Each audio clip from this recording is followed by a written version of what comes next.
So now we have another example. It's a 2 kg block, 3 kg block and a 7 kg block. Between 2 and 3 the friction coefficient is 0.2. Between 3 and 7 the friction coefficient is 0.3. And between 7 kg block and the surface is friction is 0. That means यहाँ पे तो sliding allowed है. Now the question is, इन्होंने कहा है 10 Newton force is applied on 2 kg block, 3 kg block and 7 kg block. Find accelerations of all three blocks in each case. तो हमें पहले 2 kg ब्लॉक पे 10 न्यूटन का फोर्स लगाया, उसके लिए डायग्राम बनाना जरूरी है. चलिए, ये 2 kg ब्लॉक है, ये 3 kg और ये कितना है, ये 7 kg है. 2, 3 and 7. फोर्स यहाँ लगा है 10 न्यूटन का. तो देखते हैं क्या होता है. देखिए, मैंने आपको हमेशा बोला है, अगर आपका अप्लाइड फोर्स फ्रिक्शन से कम हो गया तो बॉडी मूव तो करेगी नहीं, और फ्रिक्शन उतना ही लगेगा जितना कि अप्लाइड है.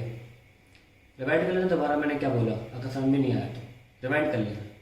खैर, तो हमें पहले चेक करना होता है, ऐसे अंधाधुंध सॉल्व नहीं करते. पहले चेक करना होता है कि इन दोनों सर्फेसेज जो म्यू है, पहले स्टैटिक फ्रिक्शन निकाल लें जरा कितना है. ठीक है, तो सिर्फ इस बॉडी को बनाइए 2 kg वाले को. इस पे 10 न्यूटन का फोर्स लग रहा है, फ्रिक्शन ये है ना. So 10 minus F is equals to M A. ये लिख के छोड़ दीजिए. अब शुरू करिए एफ निकालना. एफ क्या है, म्यू. ये तो क्या हो गया 2g, और ये क्या हो गया आर, है ना. ये 2g और से 3 वाले से आ रहा है और ऊपर, तो वो आर किसके बराबर हो गया, म्यू आर.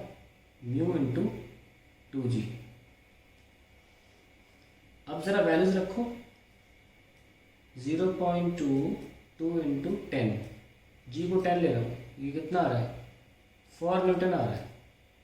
तो देखो 4 न्यूटन जो फ्रिक्शन है वो 10 से कम है, यानी कि 10 minus 4 is equals to M कितना 2 kg ब्लॉक पे लगाए ना, इंटू एक्सेलरेशन. तो एक्सेलरेशन कितना है 6/2, that is 3 metre per second square.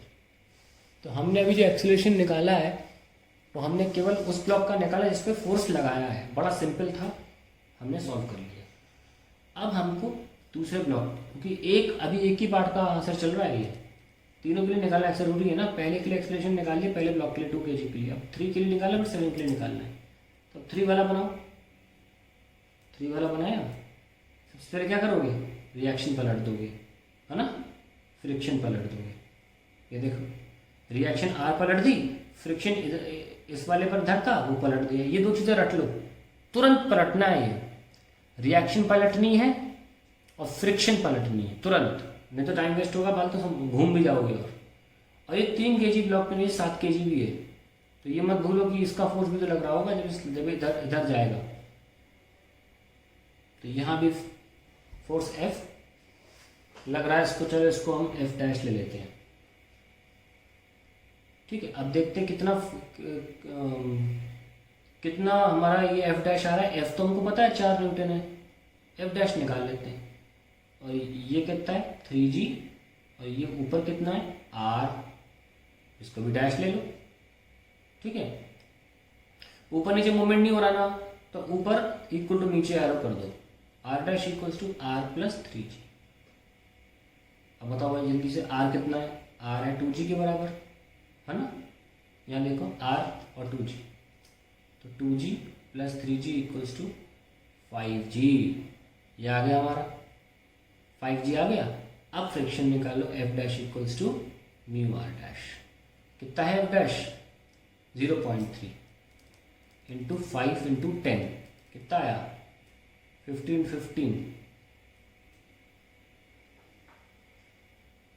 Newton force आ गया भाई. और हम तो अब ध्यान से देखना, एनालिसिस है इसमें.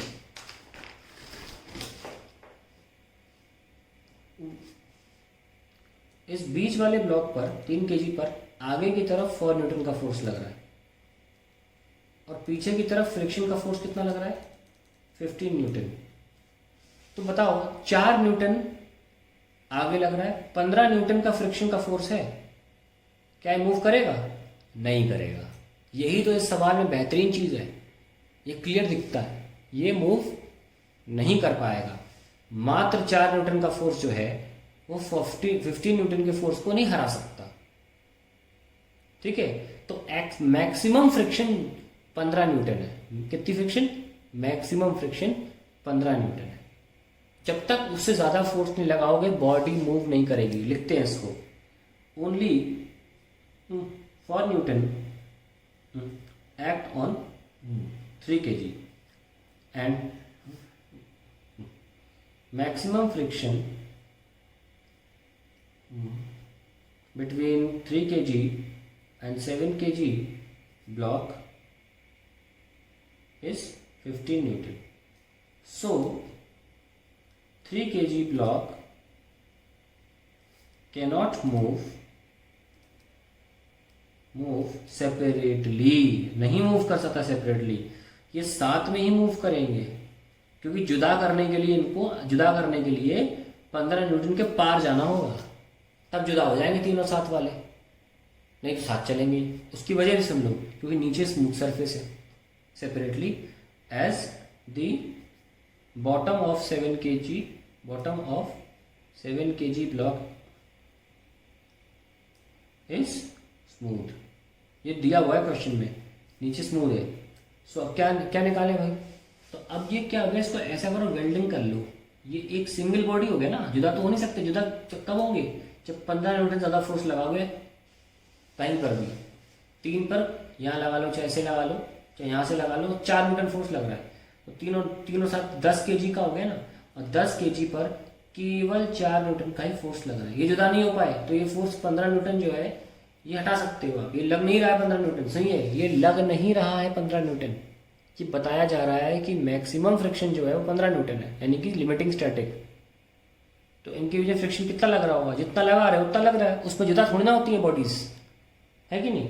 तो ओवरऑल फोर्स कितना? 4 न्यूटन, और वेट कितना? 10 kg। तो both the bodies will move together with an acceleration किसका लिख लें? 3 का और 7 का, दोनों का बराबर होगा, साथ में मूव करेंगी। इट विल बी F/m, यानी कि 4/10, that is 0.4 metre per second square. That is the answer to the first part. अब हम 10 न्यूटन का फोर्स बीच वाले ब्लॉक पे लगाएंगे।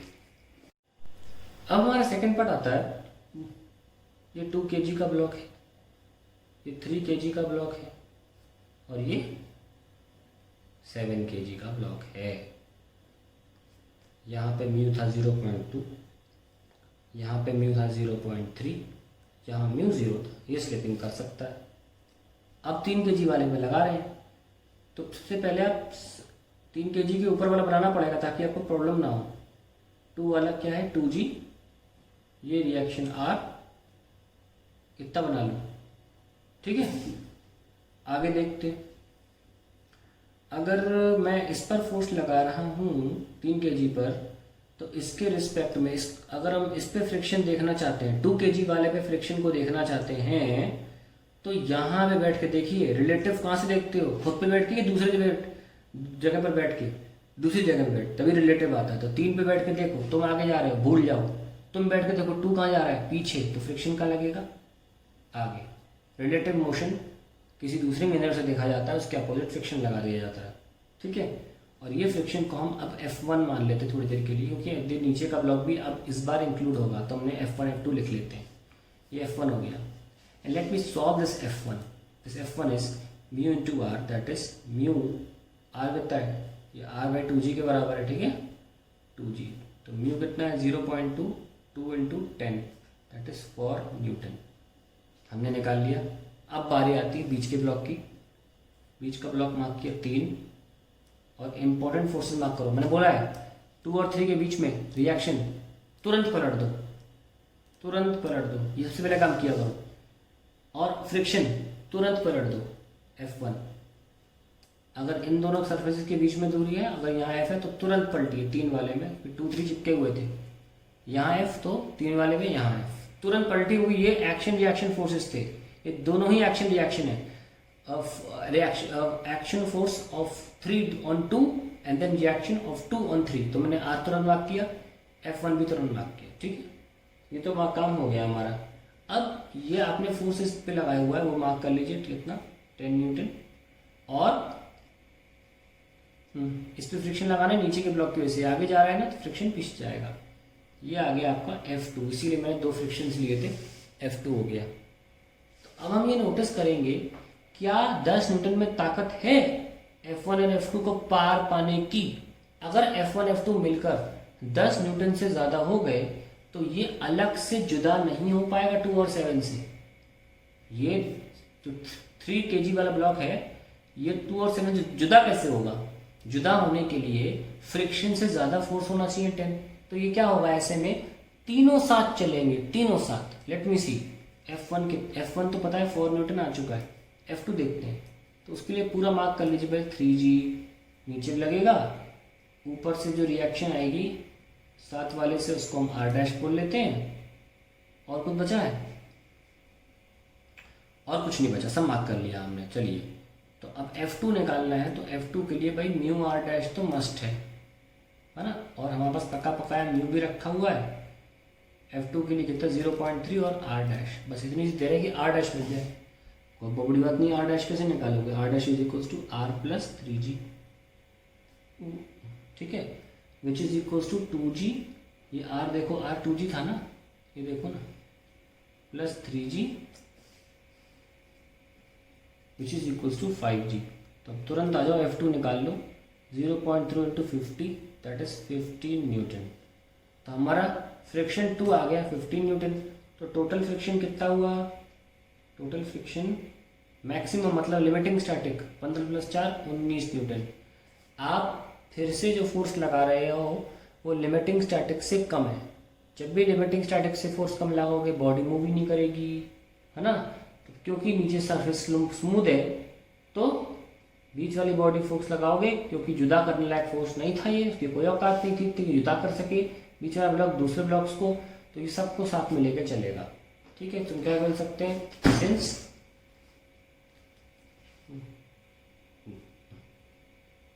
applied force is less than limiting static friction acting in opposite direction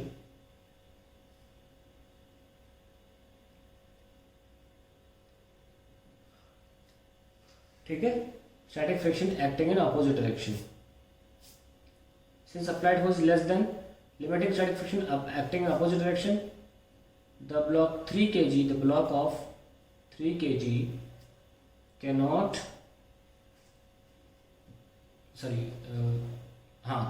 cannot move separately from M1 and M3। M1 मैंने ऊपर वाला ले लिया और M3 नीचे वाला ले लिया। आप चाहो तो लिख लो 2 and 7 kg रिस्पेक्टिवली। तो क्या होगा, ऑल 3 ब्लॉक्स मूव टुगेदर, ठीक है। तो एक्सेलरेशन क्या होगा, F/m कितना लगा रहे हो 10, एन कितना है 2 + 3 + 7, 10 + 12 that is 5/6 metre per second square. अब बारी आती है तीसरे ब्लॉक की, third case.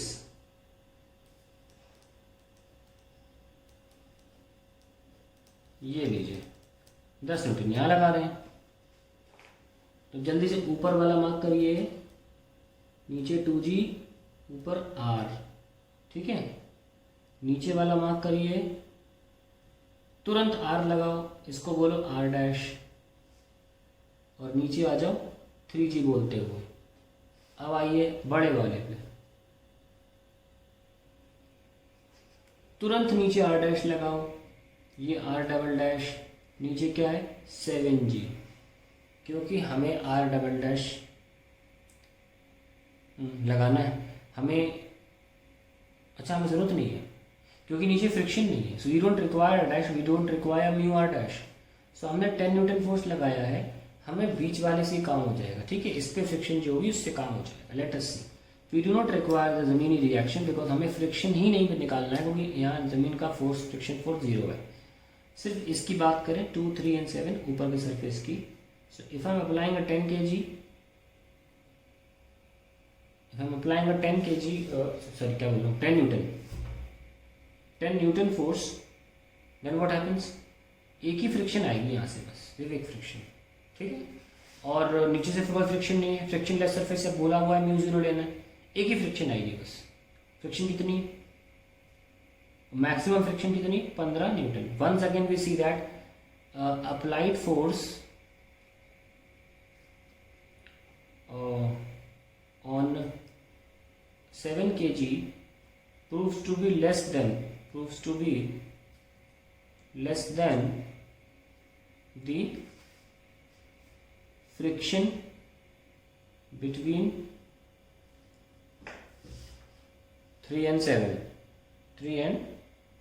Therefore all blocks move together with acceleration of 10 upon 7 plus 3 plus 2, that is 10 by 12, that is 5 by 6 meter per second square. So that is how you attempt such questions.